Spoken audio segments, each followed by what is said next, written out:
Now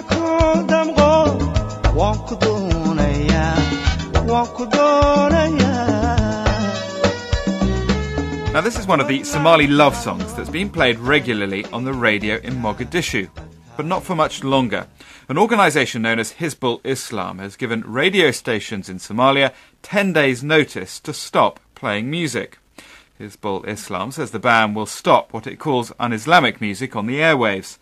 Well, that's not very popular with one Mogadishu resident to whom the BBC managed to speak. His words have been revoiced. The only thing we can do is that to turn off. The only thing we can do is to turn off the radio in the Islamist-controlled areas. And I also take the opportunity to urge the Islamist organizations to refrain from suffocating and oppressing the media in Somalia, and specifically in Mogadishu, because these media are working very hard to report on any event taking place in Somalia. One of the journalists trying to get reports out is Ridwaan Haji Abdiwali. He's based in London but works with the Somali broadcaster Horn Afrique. Tom Hagler asked him if he thinks Hizbul-Islam has the power to impose the ban. I don't think that Hizbul-Islam is having that sort of powerful at the moment, because Al-Shabaab are the most powerful militant or extremist groups that are operating in Somalia at the moment. But there are three things which actually I think Hizbul-Islam is trying to let people know. Number one is that they are trying to show the public that they are the same level as Al-Shabaab. The second thing is that they want to empower their names in order to exist in Mogadishu, because, Al-Shabaab group, which most of the time tries to attack, the Somali government, tries to broadcast lectures on local radio stations. Therefore, the strategy of Hizbul-Islam is to empower their names again. And the third thing is actually to show the Al-Shabaab that they have the same values and the same views with Al-Shabaab. So they are coming from this, the sort of like same ideology. And as hard line. What about the radio stations themselves, though? Are they going to just... What's the threat to them if they just carry on through this 10-day deadline? They start playing?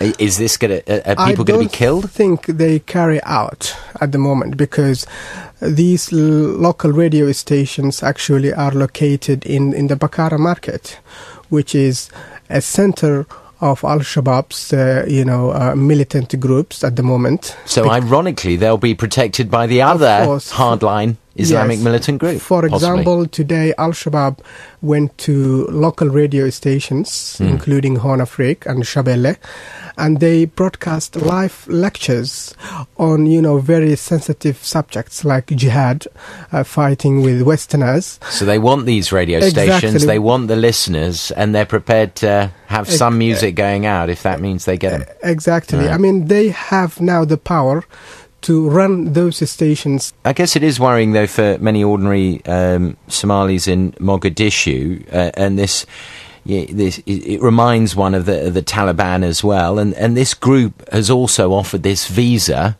however preposterous that might sound, to Osama bin Laden to come over to Somalia. Is that the tone at the moment of these groups in Somalia? Is it getting more hardline, more extreme?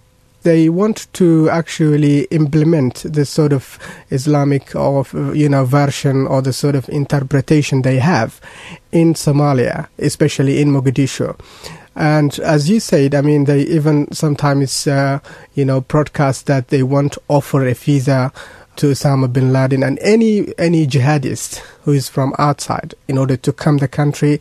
And yesterday also they mentioned that anybody from Islam who is from another country is not foreigners. He is a jihadist. He's our brothers. Do they have links with Osama bin Laden, or is this them just talking off the top of their head, with a good sound bite? What is very clear is that there are foreign fighters who claimed to be members of Al-Qaeda, or they have a sort of, link with Al-Qaeda. Ridwaan Haji Abdiwali there. Well, that's all from us for now. An updated version of the Global News podcast will be available for you to download in 12 hours' time. I'm James Menendez. Until the next time, goodbye.